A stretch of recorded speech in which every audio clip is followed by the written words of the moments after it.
Okay, I didn't know my Watcher video would blow up the way it did. Watcher Entertainment just ruined their own company. I posted it, what was it, yesterday or early this morning? And I wanted to just get my thoughts out there because I'm a fan of Watcher. I have followed these guys in their career. I've watched, them since the Buzzfeed days. And, I took time to look at about half a dozen, if not more, other YouTubers who have posted about it. Cause I had to get a read on what, the general public felt about this. Obviously, the comment section on their goodbye YouTube video pretty much spells it out. But I love, just kicking back and looking at other content creators give their 2 cents. But the common theme that I saw in a bunch of the videos I watched was that more often than not, the YouTubers who did videos covering the quote unquote fall of Watcher, most of those content creators have either never watched Watcher Entertainment. I know it felt weird, Watcher. They have never, taken the time to watch any of the content on the Watcher YouTube channel. They've never heard of Steven, Shane, or Ryan. Or at the very least, they recognize them as the BuzzFeed guys, but they never knew Watcher was a thing. So I do appreciate that some of the comments on my video said that, hey, it's good to actually have someone who was a fan of their content, give their thoughts about their transition over to their own streaming service. And also some of the comments were like, hey, your smoke alarm is going off in the background. We can hear it. I apologize. Number one, that was not the smoke alarm. That was actually my laptop getting warm. That's what it was. I think it was like one of those situations where your laptop gets a little hot, then it starts whirling around. That's what it was. But in any case, I'm doing this follow-up video because I went through the video. At the time, I had about 25 comments. I responded to every single one of them. And I saw some comments that talked about the pricing of their streaming service, because that was one of the highlights of their goodbye YouTube video. I think towards the last 5 minutes or so, that's where they kind of broke down what their streaming service is, watchertv.com. And the annual subscription is $59.99 per year, or $60 basically. And the monthly fee is $5.99, or basically like $6 a month. I believe between now and when they officially launch their platform and sometime in May, you get like a 30% discount. I've heard that those who are on the Patreon get like 40% off or something. I guess it's one of the perks of being a patron member that you get an additional 10% off the annual fee, which I think brings it down to like 40 something bucks if you signed up for it right now. I could be wrong, but I think that's a close estimate. Yeah, I'm still not doing it. Like I said in my first video, when the new season of Puppet History in its entirety has been uploaded to the Watcher platform, I will probably get like a 1 month subscription just to watch Puppet History, and then that'll be it. I'll cancel it. And I did like the comments that talked about how, this seems to be a money move, which it just feels like a betrayal to the fans, because you have people like Shane who talked about how, hey, the little man basically pulling a Robin Hood, look out for the little guy and screw corporate and whatnot, yet Watcher goes corporate. It's difficult to look at this without bias, because again, I'm a fan, not to mention I'm a content creator myself, but not on the level of Watcher. Also, I mentioned this in my other video that my main channel is called Our Kind of Entertainment, while this channel is My Kind of Entertainment.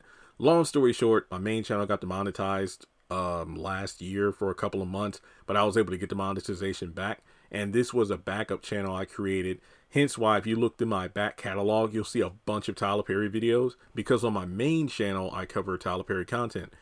And then when I got my monetization back, I'm like, okay, a lot of my subscribers went from my main channel to this one because I was uploading new content here, and I figured I didn't want this channel to die, so this would be a platform where I would post about a bunch of stuff that was non-Tyler Perry related, such as, Marvel stuff or other television shows and pop culture news, because the algorithm on my main channel doesn't really put those videos to the forefront.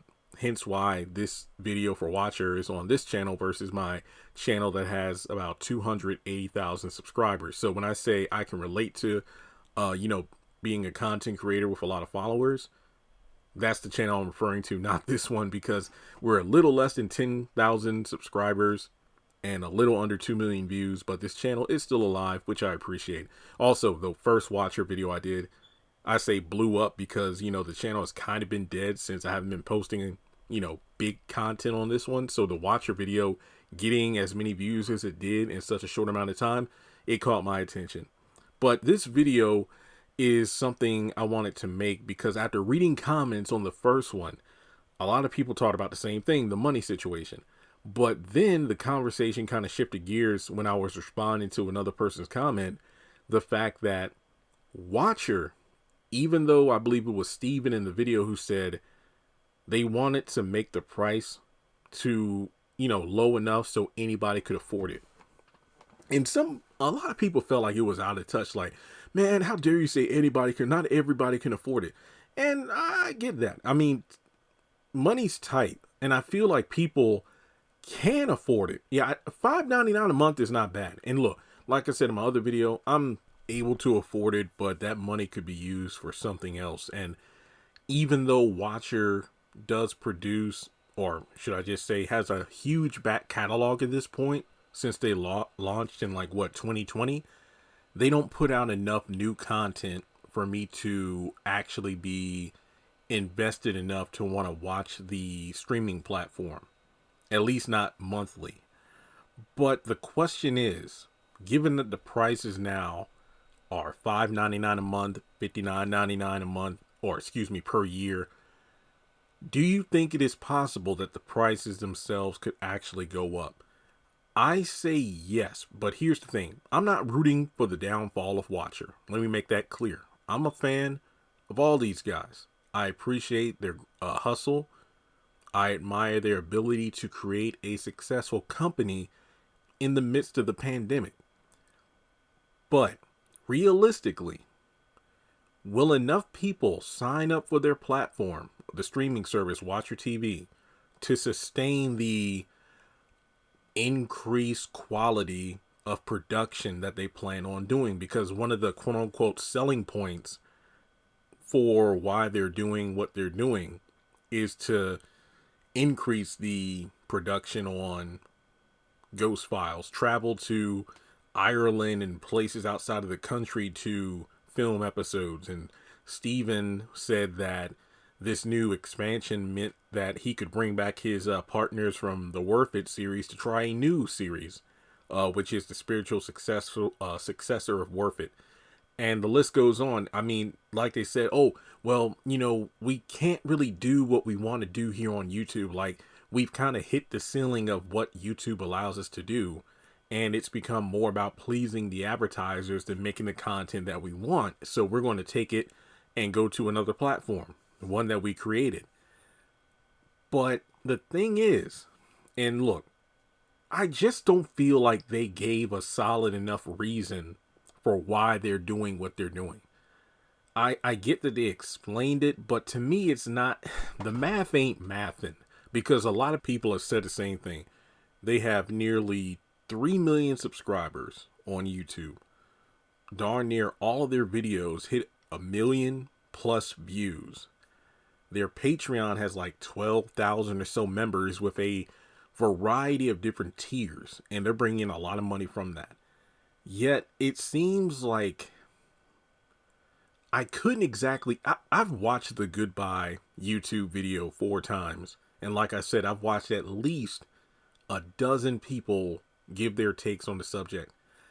I couldn't determine if the Watcher crew was leaving YouTube because they weren't making enough money because of the high budget, shows that they produce, or because they feel like they've outgrown the platform. Like, our content is television quality and we want to make even more higher quality content, and YouTube isn't the platform best suited for what we want to do.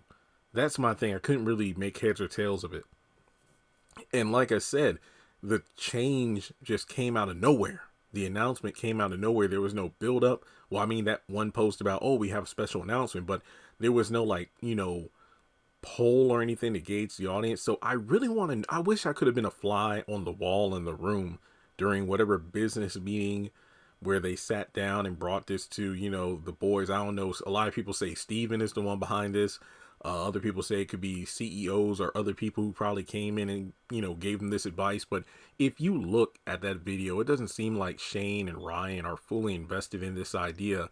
It's like they kind of just have to go along with it. But I don't know if enough people are going to subscribe to Watcher TV, because if they are spending way too much money on their shows now, plus they have like 25 employees, and they switch over to a streaming platform where they might get far less views than they do here on YouTube, the money just ain't going to add up. And as a result, like a Netflix or Hulu or Disney Plus, these quote unquote affordable prices that anybody can, afford will go up. Cause I just wonder. So sometime in May is the official launch, right? So let's say October, what if they don't have enough subscribers? Will they decide to just trash or can Watcher TV and try to go back to YouTube? Or will they just opt to increase the price of their platform? Because it just, like I said, it's not making any sense to me. Because if you're on a YouTube channel where you have close to 3 million subscribers and you're getting almost, if not more than 1 million views per video, how are you planning to get enough views, or I guess you could say subscribers, on the Watcher website to equate to the viewership of YouTube for it? So what I'm trying to say is this: why would you leave YouTube to create a platform that people have to pay to watch because you plan on making more expensive content? But I don't think 1 million people are going to subscribe to Watcher Entertainment or Watcher TV. So if your content doesn't get the views that they did on YouTube, how is it going to add up? Like I said, it just seems to me like, I feel like there's going to be more dependence on the number of people who subscribe to their streaming service versus the views. Because on YouTube, it makes sense. You want to get more views in order to get more ad revenue and more sponsors and whatnot. Because the longer the videos and the more views, the more ads that get placed in them. But on the streaming platform, that's an entirely different beast. But as I said in my original video, with the times we're living in now, with many streaming services crumbling, they're either just being, somebody's yanking the plug on them, or bigger streaming platforms are buying up the smaller ones. I don't know how Watcher plans to succeed. And I think something that Shane said was that, if you sign up early, you have a chance to vote on which one of our, not so popular series that we ended here on YouTube, we can bring back on the platform. Because like Real Weird, Wonderful World, or Dish Granted, the shows that didn't do too hot on YouTube, they're perfectly suited to succeed on Watcher. I don't understand that. If a show that didn't do super hot on YouTube, how is that going to succeed on the streaming service? Like I said, Weird Wonderful World, personally one of my favorite series. Puppet History, Top 5 Beatdown, Weird Wonderful World, I would say are my favorite Watcher shows to consume on their YouTube channel. But like I said, this goes way over my head, but it just seems that this is a huge mistake.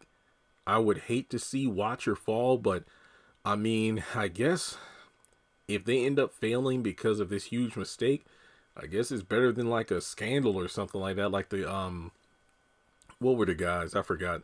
Was it the Try Guys? The one dude that was married but messed around with a coworker or something? But it's just to see these fellas shoot themselves in the foot, and the lack of enthusiasm from Shane and Ryan, I feel like is very telling. It just seems like this was not something that they were on board with, but they probably just had to do it because being co-founders, it's like they probably had no choice. So we'll just have to wait and see how things unfold. Will the fellas backtrack? I don't know, but they really haven't said anything since They dropped their video a couple of days ago.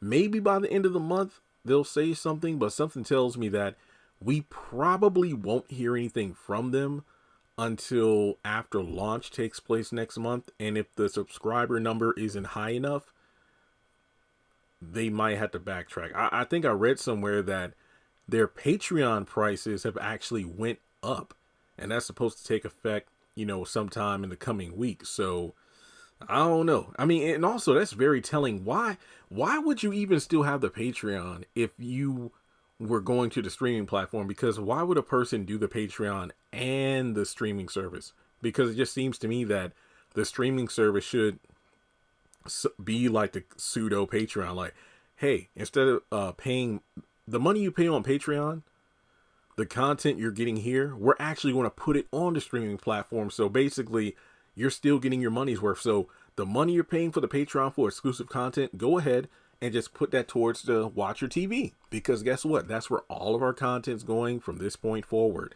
That actually makes sense. But to kind of like double dip to where technically triple dip, because they said they're going to post the first episode of each season of their new shows on YouTube. But then the rest of the season, you have to get it on the streaming platform. Then you're going to have the Patreon. Then you're going to have streaming platform. Like, nobody's going to do all those things. So, Watcher, come on now. You need to watch the comments, gauge the audience, and just try to say that this was a late April Fool's joke, because I don't think it's going to yield the results you hope it does. So, that's also another thing. If Watcher TV does, theoretically, let's say it does do well, do you think other big YouTubers might follow the same trend? That would be kind of scary. So, yeah, that's all I got. Let me know your thoughts, and I'll catch you in the next video.